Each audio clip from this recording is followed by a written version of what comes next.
That sounds interesting. I'm gonna do some research. Send us some links. I certainly will, Laura, and it's so wonderful to hear you in real time. Thank you for putting this Blog Talk Radio program together. Well, it wasn't me that did it now. Let's give credit where it's due. It's Joe and Neely Bob. Wow, whatever. Yeah. I mean, I just come in here to make sure that they don't. We don't make any mistakes. Well, that's not what I was going to say. that'll do as an explanation, though. Thanks for calling me, Mary. Thanks, Mary. Talk to you soon. Bye-bye. Okay. Bye-bye. Keep Arizona safe. Bye-bye. Yeah. So I think we are at the end of our time for tonight. We are? Yeah. Time served. You think we've served the time? Well, yeah, there's a lot of stuff we didn't cover, but... there's always next week. Well, the main topic was this impact, ablation, explosion, whatever you want to call it, of a space rock over Russia. And... what evidence? Call it an explosion. Nice explosion of a space rock over. Ablation is such a good word, though, isn't it? I mean, it sounds like more of the threshold. I'm going off to ablate. Kind of like we need to optimize transparency to make sure that we don't pass the threshold. I mean, I would just say, for instance, you need to be able to see what we're doing so that we don't go and kill too many people. Well, yeah. So, but anyway, I suppose we could have got you to hold forth on the whole historical evidence for this kind of event happening before. It's too late. You had to talk about your Brennan and his that was like 10 minutes. Senate hearings, and you took up all the time doing that. 10 minutes.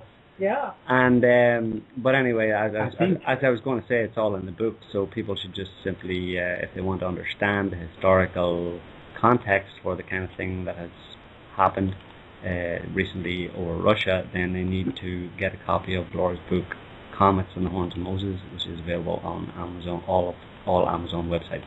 I have a feeling this is going to be a hot topic for some time to come, so we'll be returning to this. I'm going to bet that they're going to bury it. They'll try. They're going to bury it. Yeah. People are going to forget about it, and then it's going to happen again, and it's going to be bigger the next time. And because all the people who talk about it aren't publishing in peer-reviewed journals. That's my prediction. That's and the then criteria of truth.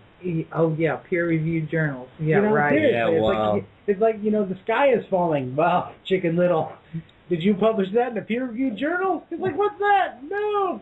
Oh crap. I mean, seriously. I mean, who? I don't want to make fun of the guy, but in a certain sense, I have to say that argument is ridiculous. If you say, I bet he wouldn't have that argument, with the whole, people are getting shot and there's this rise in crime. He's like, well, you can't say that it's a trend. You don't know if it's going to go up. That's like the stock market. And it's like that they're making laws and all this stuff and people panicking. And it's like, why don't they have that same opinion there? It's the selective opinion. When you don't want to believe something, you find some retarded argument.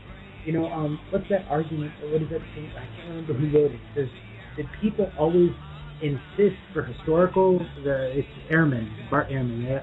People always insist for more evidence than can possibly exist for an idea, so that they can discredit it simply. We're going to have to continue this discussion offline because I've just heard the outro music that has signaled the end of this week's show. I'd just like to thank everybody for tuning in and listening, and for the callers for your questions, comments.